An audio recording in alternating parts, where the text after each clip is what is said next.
As students around the country return to classrooms, some kids are still struggling with resources to learn. So listen to this, because this number surprised me. According to the National Center for Education Statistics, 7.1 million students did not have a librarian during the 2021-2022 school year. So a superhero decided to step in. Tony Weaver Jr., storyteller, educator, founder of Weird Enough Productions, is hoping to change just that through the Nerds for Literacy initiative to bring books to classrooms. And Tony joins us now in studio, or I should say our ABC News Live library. Beautiful. Welcome. So good to meet you. Great Congratulations. to meet you. Thank you. Tell us how this initiative even started.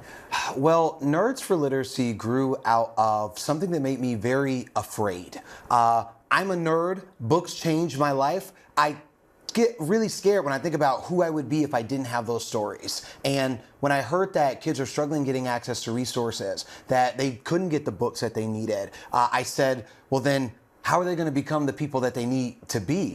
What happens if we have a generation of people that don't get the stories that make them who they are? And I figured if there was anybody that could get involved in my harebrained scheme, it was the nerd community. And thus Nerds for Literacy was born.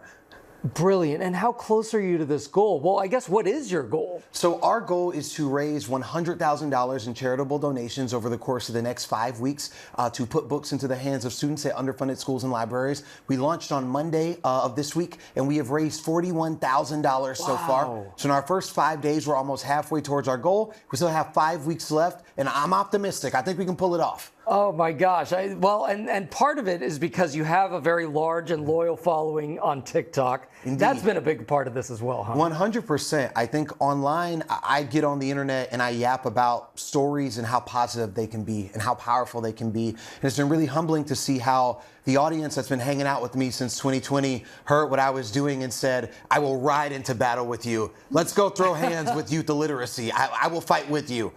Gosh, you're taking me right into the story right now.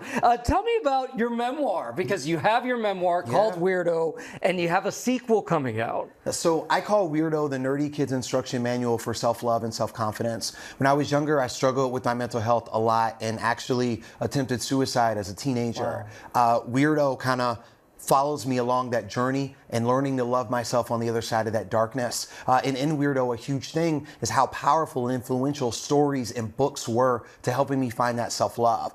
So I've been traveling around the country since September. I've visited over 40 schools, working with students, getting them copies of Weirdo, doing workshops and keynotes and things like that.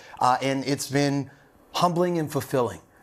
You know, I think back to when I was a kid and I was called a nerd and all of those things and made fun of. Where do you get the confidence to be you? Yeah. So for me, I think I got it from stories. I'm an anime fan. I'm a comic book fan. So when I think about Pokemon, Naruto, One Piece, and you combine that with my extremely motivational father, you kind of get this kid that says, I'm going to go be myself no matter how difficult the world tries to make it.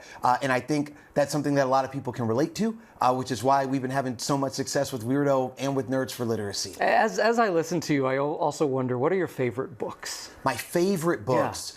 So for me, Holes, must have. Love that book so much. Additionally, I was really influenced by things like Pokemon Adventures, things like Naruto, things like One Piece. I think those protagonists of shonen shows, they get me. They get me. They get me fired up every time. You know, and that's what's funny is I think people sometimes feel the pressure, I have to be into Shakespeare, I have to be into that, but there is so much value in some of those stories. And that's the beautiful thing about stories. What I say is that the stories that humanity highlights is how we as like a species decide who we want to remember. And we think about people like Shakespeare a lot, but for me, I'm like, there are so many stories of people who need to be remembered. There are people that need those stories right now. Oh, I love that. Tony Weaver Jr., I have so enjoyed this conversation. Thank you for being here. Thank you so much. Thank you for bringing your light to us. We appreciate it.